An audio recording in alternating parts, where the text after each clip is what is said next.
Hello and welcome, friends, to Bottled in Blood, the podcast where we sip whiskey and we spill our guts about horror movies. I'm your host, Ben Morgan. Here's a quick rundown of how this works. Each episode, we watch and dissect a different horror flick while we sample and discuss a new whiskey that pairs with the movie. At the end of the episode, a rating of 1 to 5 blood splatters will be given to each, resulting in an overall rating of the episode. So, whether you're a fan of slashers, zombies, vampires, or ghouls, or whether it's bourbon or rye, we'll have something just for you. So sit back, grab your glass, dim the lights, and get ready for some spine-chilling fun on Bottled in Blood.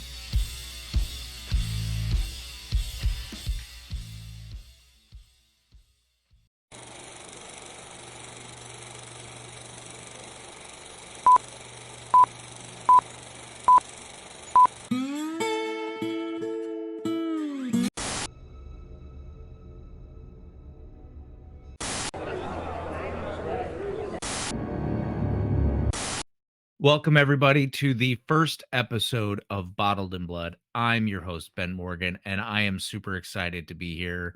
I'm super excited to be starting this, and I'm glad that you are going to be part of this throughout, hopefully, a very long run. So, as it said, this is the podcast where we sip whiskey and we spill our guts about horror movies, and we are just going to dive right into it. So today's episode, season 1, episode 1, we're talking about one of my favorite, and in my opinion, a very underrated movie, and that is Brainscan. So Brainscan is a science fiction slasher film, was released in 1984, actually April of 1984, so 30 years ago. Wow. Um, was not expecting that correlation until I just said that. But um, so Brainscan came out 30 years ago this month. And if you don't have it on DVD like I do, I have a DVD copy that I've had probably since the early 2000s, I would say. Yeah. Um, but it is available for rent or purchase on Vudu, Amazon Prime, and Apple TV. So if you want to check it out, and I highly recommend you check it out because, like I said, it is an underrated horror movie in my opinion. Um, so here's kind of the premise of the movie. Is a so here this is what the back of the box says. A misfit horror movie fan discovers a mysterious computer game that uses hypnosis to custom tailor the game to the most terrifying experience imaginable. When he emerges from the hypnotic trance, he's horrified to find evidence that the brutal murder depicted in the game has actually happened.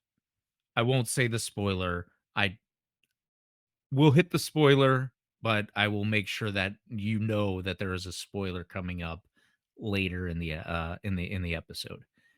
Um, so this movie did not hit very well initially. I don't really remember how long it was in theaters.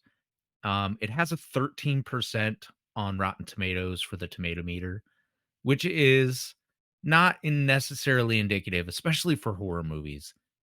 It's not necessarily indicative of a make or break, movie. Like whether or not it does, however, have a 60% audience score, which kind of builds that up from from a horror movie perspective, where the audience does I think they feel it a little bit more. So, and that I think I am one of those 60% where this movie didn't do very well initially.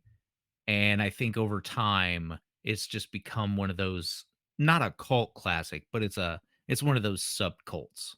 Um, and I really enjoyed this movie.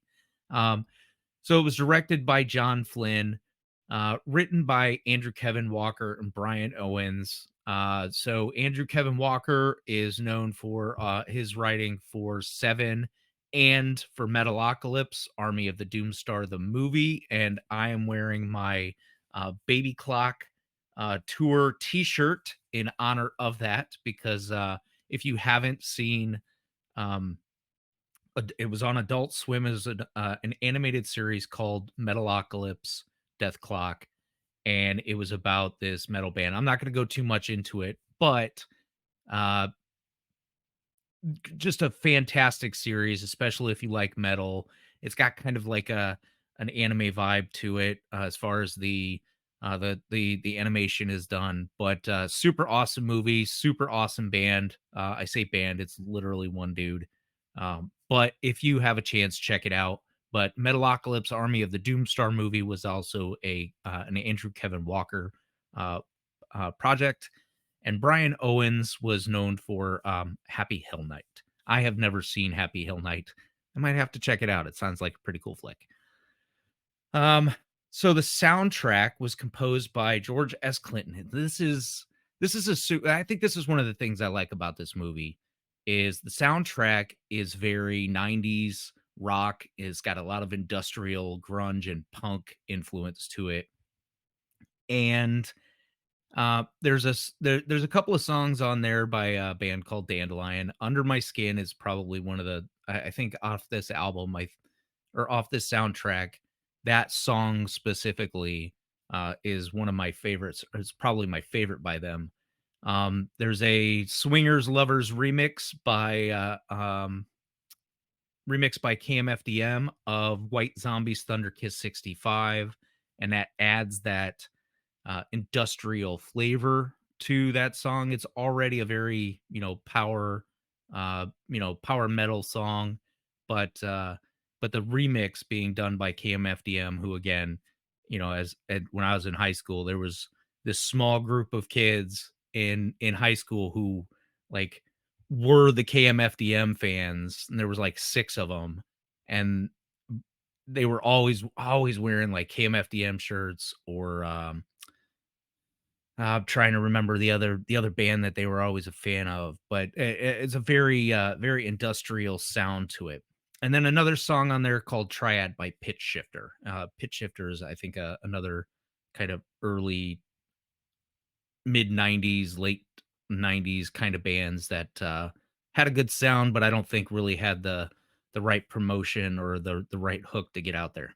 Um, I want to give a shout out to the makeup design by Steven Johnson's XFX.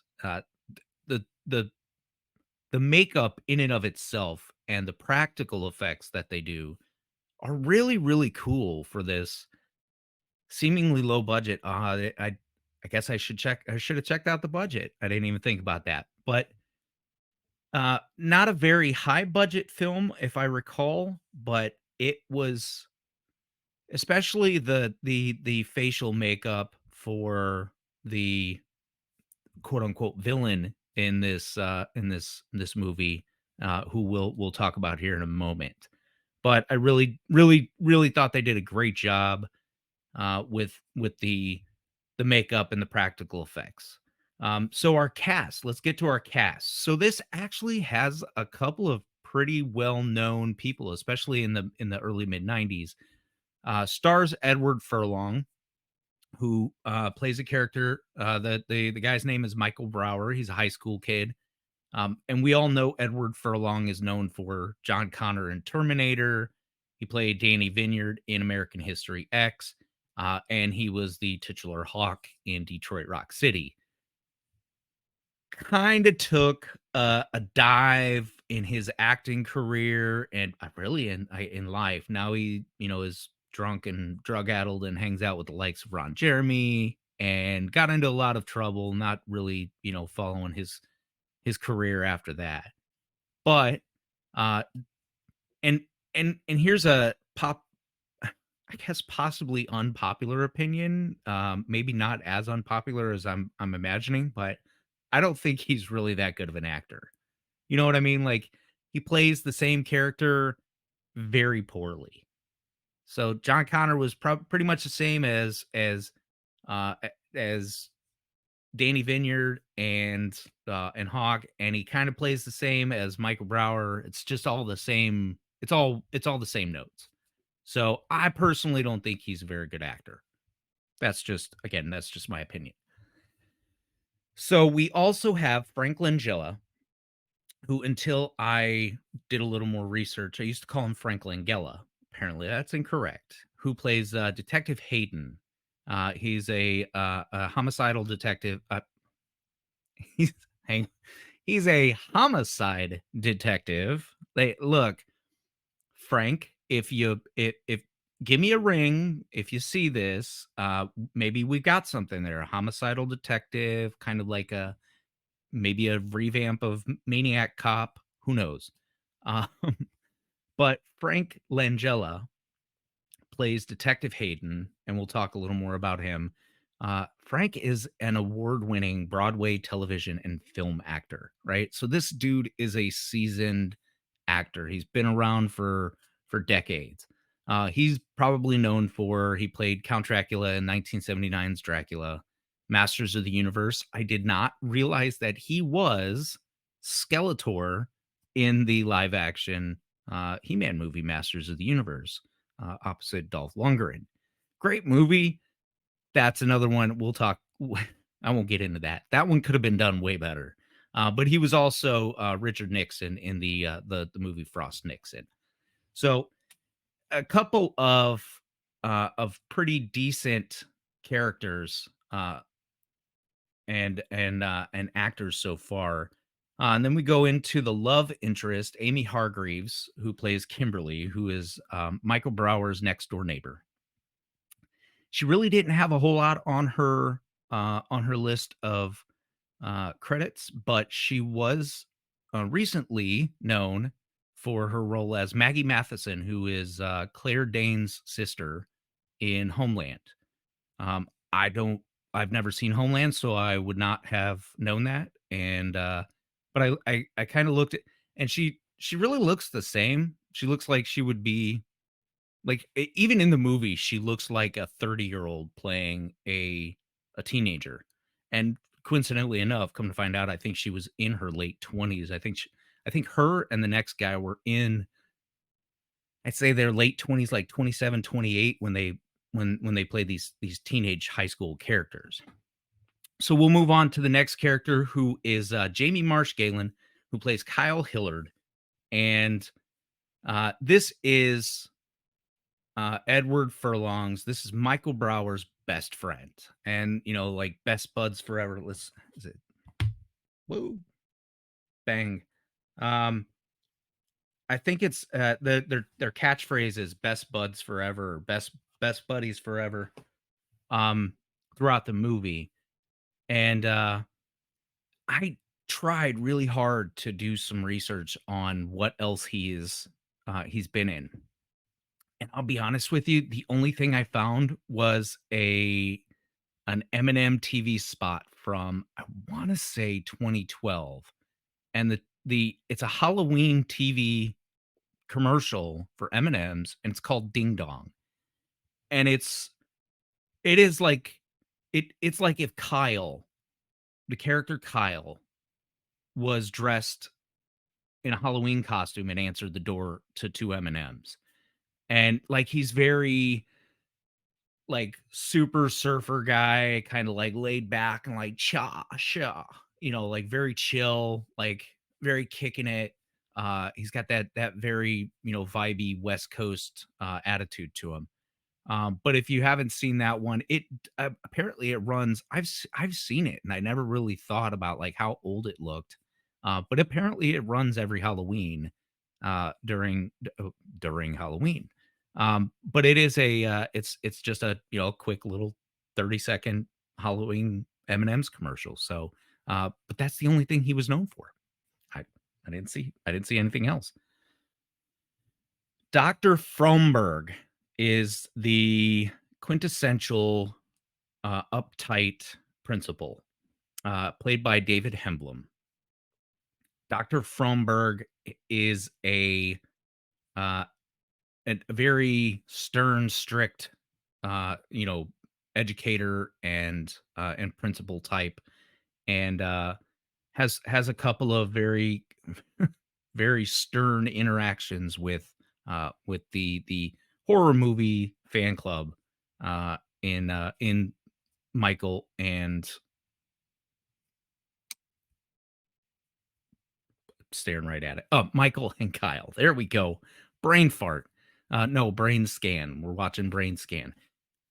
So he has a few interactions with the horror movie club, which is created and run by Michael and Kyle. And Dr. Frohnberg is not a huge fan of this. So a couple of things that I found that he was known for. One is not something that I think anybody is really going to be familiar with enough to say, oh, yeah, no, I totally know who that guy is. And that's Captain Power and the Soldiers of the Future, where he plays Lord Dread. This is a super cheesy, just campy space lasers. It's like Power Rangers meets Judge Dredd meets Flash Gordon, kind of Star Trek from what I saw. And it was so cheesy. Like I couldn't even watch the entire trailer. It was that bad. I may check it out though. Um, but I found that he was the voice of Magneto, Eric Lenscher, in the X-Men animated series from the 90s. And I was really like that kind of blew my mind. Like I was like, this guy is, and he's got a lot of voice actor credits as well. So who knows? You know, that's a lot of small bit parts, but that was a pretty surprising because that was, I mean, that was a very crucial role in that animated series. So so good for him. Good for him. And now we get to uh, T. Ryder Smith as, so he's credited as the Trickster, but he introduces himself throughout the movie as Trickster. So T. Ryder Smith is the villain and the kind of author of this whole psychotic murderous video game episode, right? Um, so a little bit about T. Ryder Smith. He's known for playing the voice of Sander Cohen in the BioShock video game. Does various voices for the Venture Brothers, which is, you know, another was that adults? That was an Adult Swim one. Yeah, that was another Adult Swim one, and that may be where he met um, the writer for this. So and he was also bit parts in The Hunters, Good Wife, Law and Order SVU, and The Blacklist, and multiple other I didn't write them down credits. He was also a nominee for the Best Supporting Actor in 1994 for this movie for a Chainsaw Award, and I did not know that either. So I am going to say this. I did not realize that the Chainsaw Awards went back that far. I know what a shitty horror fan I am, but I did think that that was more of a later 90s, early 2000s thing. I guess I was incorrect. Maybe I just didn't catch on at that time. I don't know. Who knows? Um, so here are some fun facts that I found while researching a little bit more into the movie Brainscan.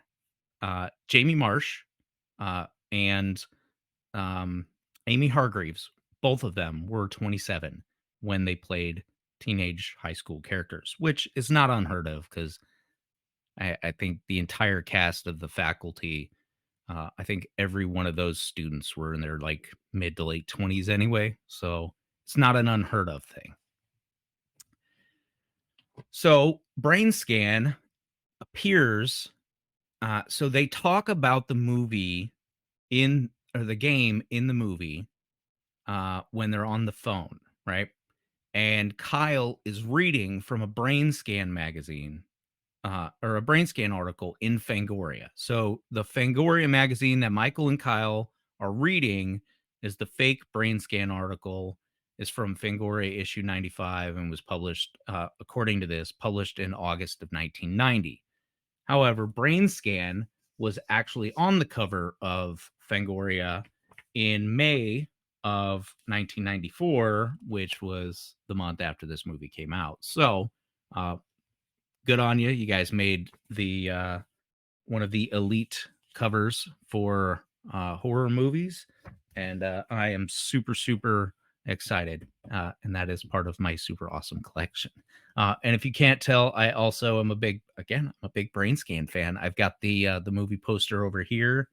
Uh, I think there's some other stuff around here, but those are the ones that I brought out and I made sure were in shot so that you could see.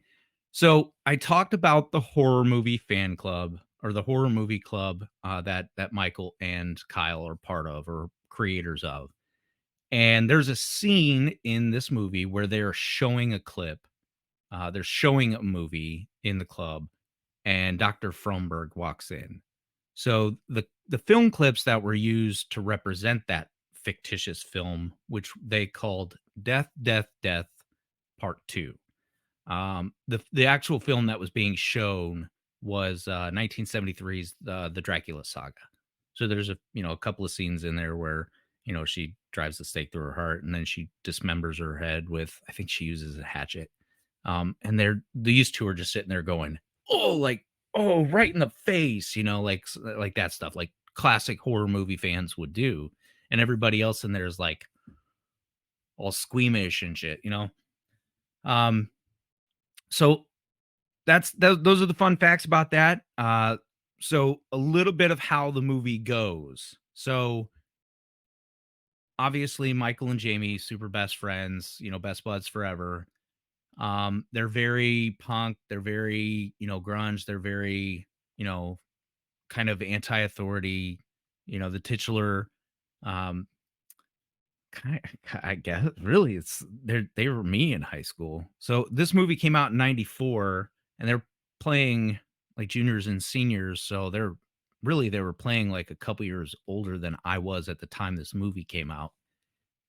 So, I mean, I think maybe that's why it resonates with me so much, just because like I kind of lived a similar way. I kind of felt that connection to them. So, uh, Michael calls the number in there and using Igor. So let's talk about Igor real quick. I'm not going to go too much into the movie just cuz I'm going to do some wave tops for this.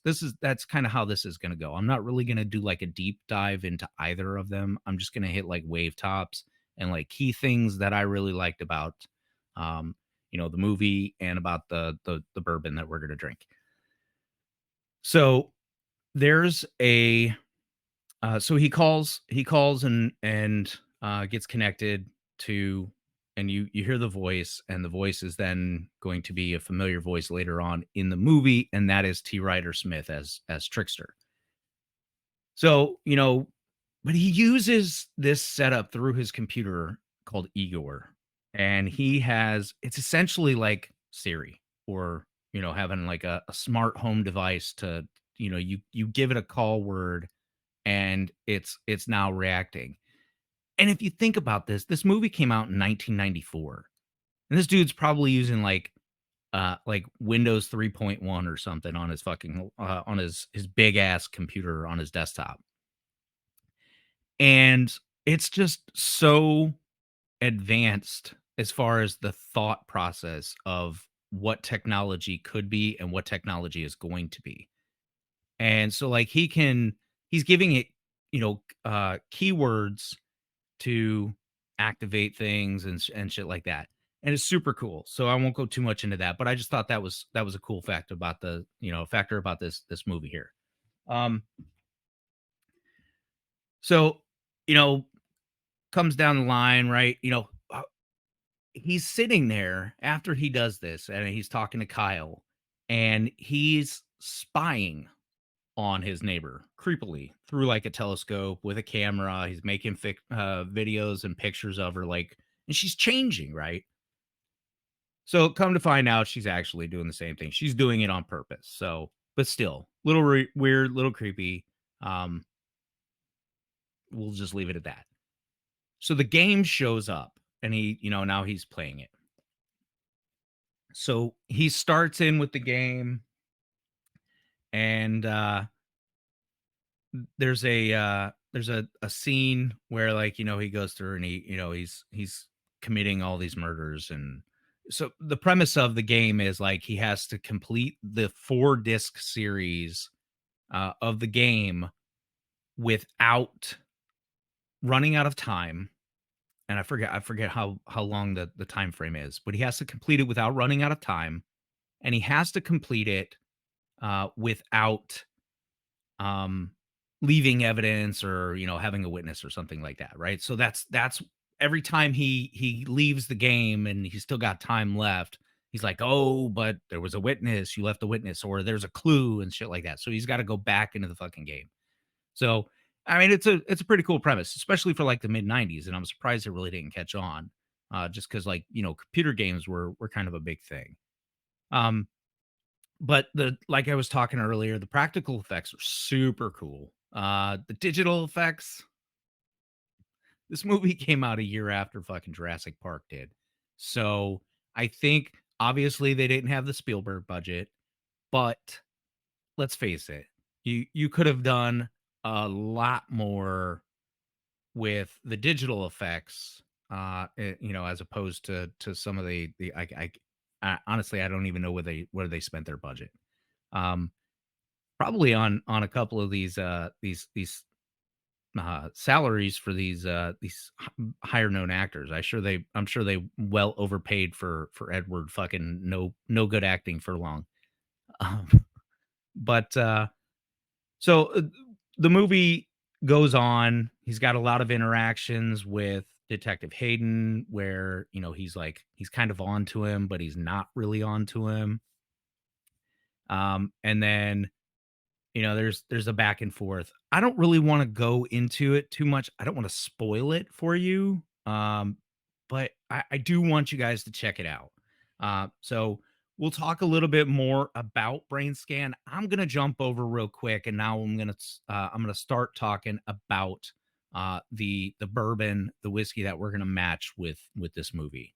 And I say match, we're still in the realms of I'm still, working all that stuff out. So it may be like I paired this with this movie for these specific reasons. This note matches this character, or whatever the case may be. Right. So this one, I'm going more with a generalized understanding of how this movie and how this bourbon kind of go together. So I have chosen Larceny Barrel Proof, not Larceny Barrel Proof. Larceny Small Batch. Larceny Barrel Proof is delicious, by the way. If you have a chance to get Larceny Barrel Proof, I like it. Some of my friends do not. Tim, but so Larceny Small Batch is it's a good standard offering um, for people who are just trying to get into the whiskey and bourbon scene. Um, not a bad not a bad starter, not a bad experience, to get interested and like I said, and kind of build those flavor profiles and those palettes. So let's give it a little sample, right?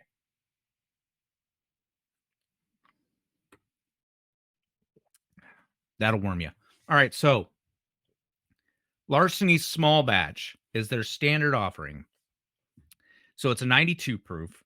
Um, So I like it because it's a heavy weeded. So it's a weeded bourbon. So I'm gonna give a rundown. This is straight from Larceny. Um, it's actually a Heaven Hill product, and I'll talk about that here in a second. So it's a weeded bourbon from Heaven Hill Distillery out of Bardstown, Kentucky. Larceny's drawn from barrels that have been aged from 6 to 12 years, continuing the tradition of Old Fitzgerald, using wheat in place of rye as the secondary grain of the mash bill.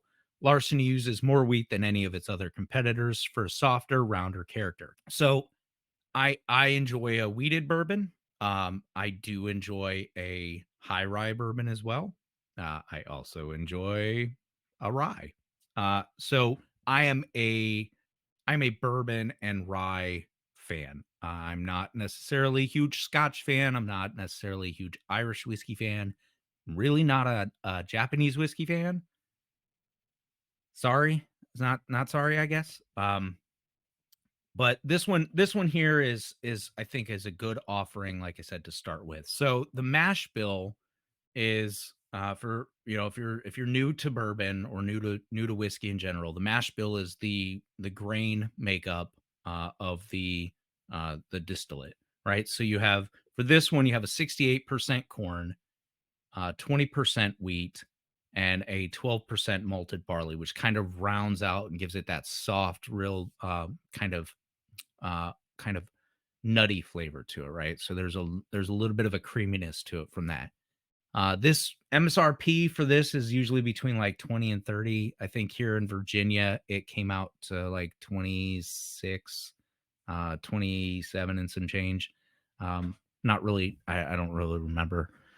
I live in a controlled state, hashtag abolish Virginia ABC. I do not think that state or any type of government, especially a state run, should be in control of. I'm going to go off on a tangent real quick. I don't think they should be in control of the sale and distribution of alcohol.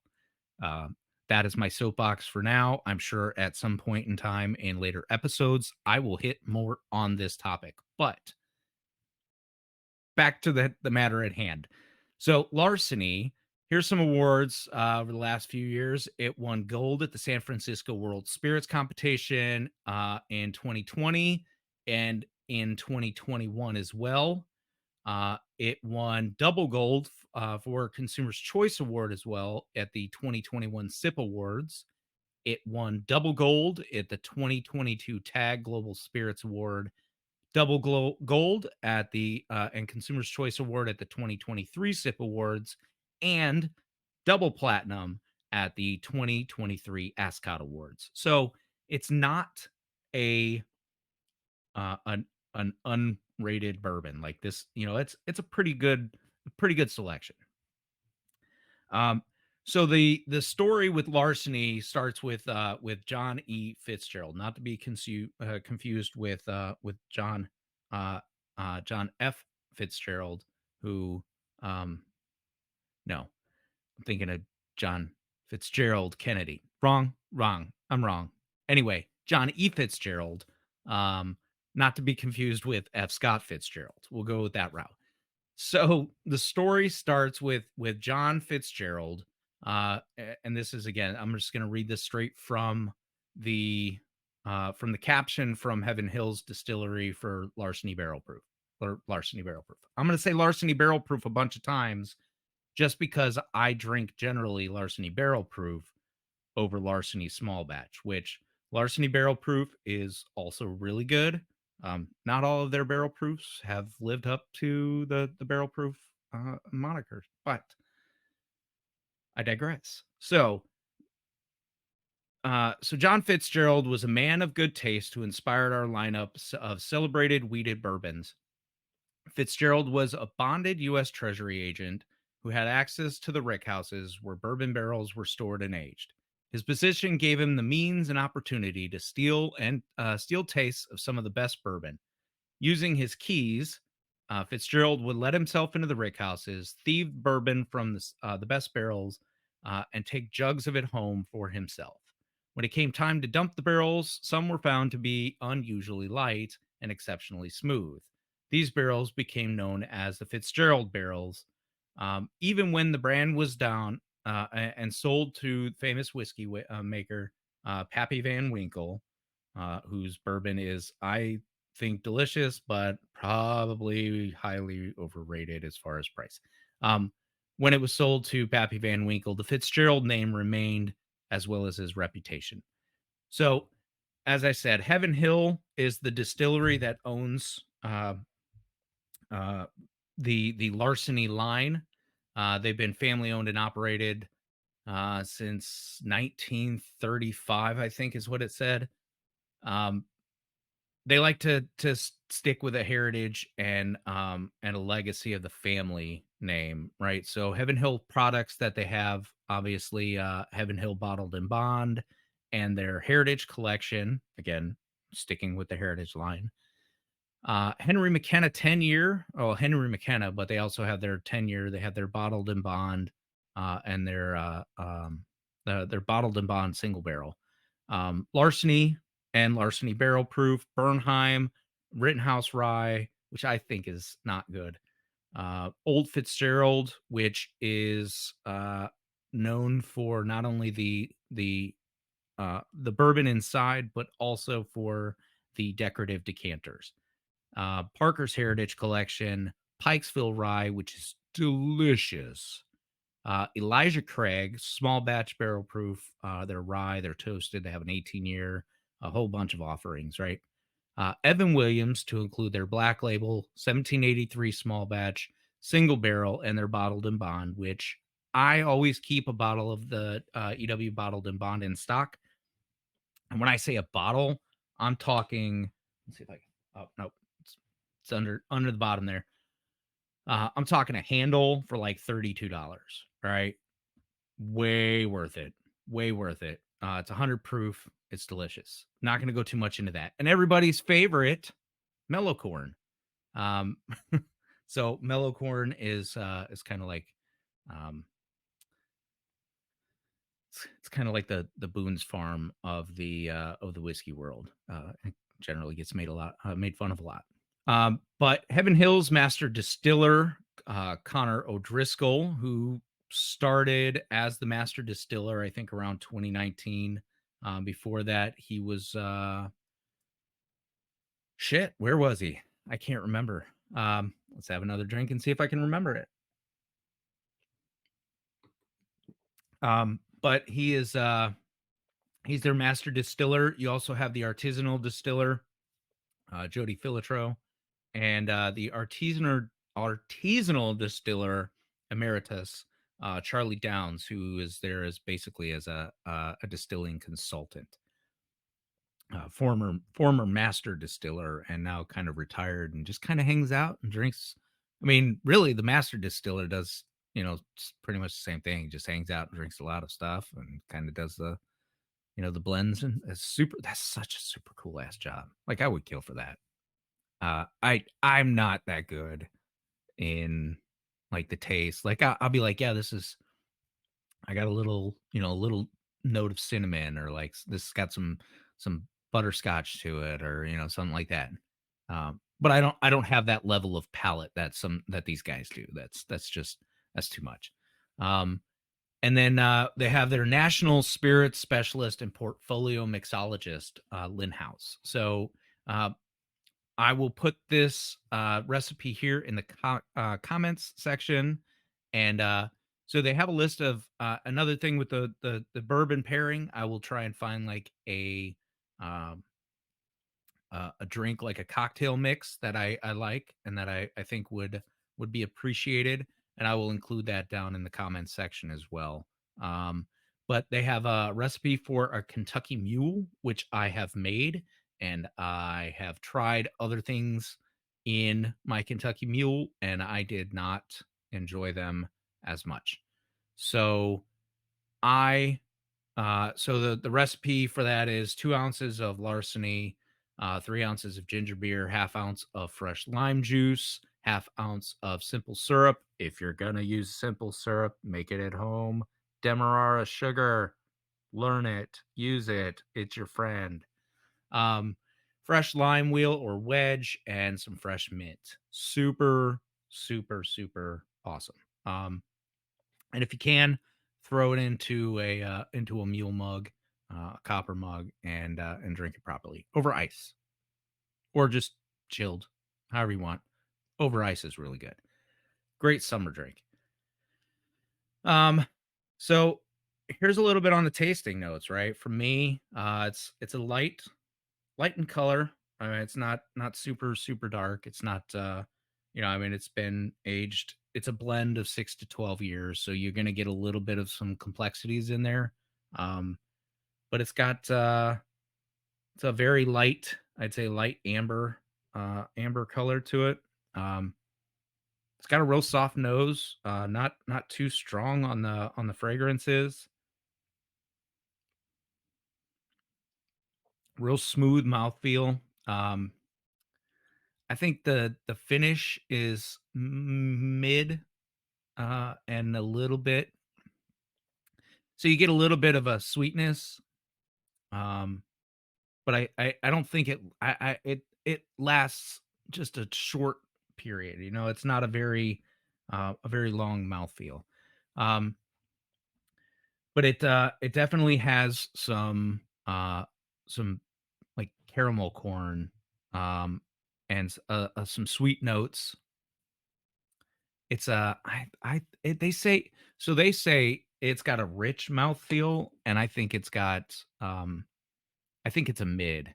You know, like it's not a very coating, you know, viscous mouth feel to it. It's not a very watery, but I mean, it does kind of sit there for just a quick second. So notes from the distiller. So they call it a new bright copper for the color, and I could see that. I mean, like I said, these guys have been doing this shit for decades. So um, the aroma they say is fresh bread and toffee with notes of butterscotch. So I get a little bit of the toffee, not really a whole lot on the fresh bread. Um, but and I could see some butterscotch. I probably wouldn't have guessed butterscotch, but I think reading that I think I can pick that up. Just on the nose, right? So the taste is buttery caramel, honeyed notes, and they say with a rich mouthfeel. I get a little bit of baking spices, so like some, you know, some like light cinnamon and some maybe some bready notes on the taste. And they say the finish is long and gently sweet and savory. And I don't think it's as long as they I don't think it's as long as they think it is. So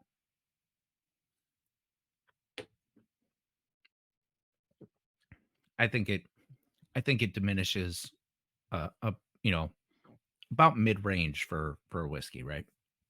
So, but it is a very good sipper. I mean, like I said, if you want to start with something and you want to run, you know, take it over to a party, or you know, you got friends that are introducing themselves to bourbon, and you want to try and start something new. I think Larceny is one of those lower budget bourbons that you can add to your selection, to kind of give you a variety of things to taste. And again, this is going to be a little bit different than something that is a you know, maybe more of a rye as the secondary grain. This being a wheated, you're going to get that smoother. Again, it's got that malted barley in there, so it's gonna be a different flavor profile than some of the other basic offerings. So let's jump into the ratings. I'm not gonna I don't want to ruin the movie for anybody. I'm gonna give you the rundown of the movie. I'm gonna give you the rundown um of the bourbon, and then I want to hear what you guys think in the comments section. I want you guys to send me messages. Uh on Twitter. So you can follow me on social media. I have Facebook at Bottled N Blood, because Facebook is stupid and they want you to use an actual fucking name. So my middle initial on there is N, as in Nancy. Um, so Bottled N Blood on Facebook. Bottled in Blood on Twitter, formerly Twitter, now X. You can find me on Patreon, and you can also email me at bottledinblood@gmail.com. All of that information will be in the description, as well as my link tree will be down right about here, right in this general area throughout the video. So you can scan that and QR code, and then it'll take you to my link tree with all of my socials, and all of my links are there. So be sure to follow me on those. But before we leave this, we've got to rate. All right. So this is my first rating. My first rating. I'm super excited. I don't know what the fuck I'm gonna rate these. I honestly didn't think this part through. But I'm joking, I did. So Brainscan. Let's start with the movie, right? Let's start with the movie. I give this a solid 3. 3 blood splatters for Brainscan. I'm basing the rating off of my view of this movie in comparison to all other horror movies, right? So it's like you got your favorites, you've got your fucking trash down here. Where does this fall in that realm, right? So I'm going to give this one a solid 3. And I think that's a very good rating, slightly below the audience score for Rotten Tomatoes, well above the tomato meter. But I think a 3 blood splatter rating is a good spot for this. So 3 blood splatters, boom, boom, boom. Let's get those animated on the screen. Uh, and now for Larceny, I probably have called this thing Larceny Barrel Proof a number of times throughout this fucking episode. But Larceny Small Batch by Heaven Hill Distillery. And I'm going to give this a solid 3 as well. And I'm going to go mid range. You know what? I take that back. I take that back. Comparatively speaking, and I'm going to go class of bourbon, right? So starters, sippers, starters. Okay. I am going to go with a 2.5. And I'm going to put that at a 2.5 because for things like Evan Williams Bottled in Bond, or where it's a cheap starter sipper for the price, I think that gives, like, that'll be up there for those starter sippers. That'll be up there with like your basic Elijah Craig and things like that. I think this falls a little bit lower for a starter sipper. So I'm going to go with a 2.5 blood splatters for that. Okay. So 2.5, 2.5 blood splatters for Larceny. And one of the other reasons why I gave this a 2.5 is because, well, because I don't know where the fuck that came from. That's not how I say that word. So I'm going to give this a 2.5 because this is one of those where not everybody is going to enjoy this. Not everybody enjoys a wheated bourbon, and not everybody I know that has had Larceny. Not everybody I know enjoys it as well. So, but personally, I think for the starter sippers and things like that, I think this falls just slightly below mid range, right? It's not a fucking mellow corn, but it's not up there with things like Evan Williams and your other standard sippers like Bullet and things like that, right? But so we have a 3 for Brainscan and we have a 2.5 for Evan Williams. God damn it. You know what?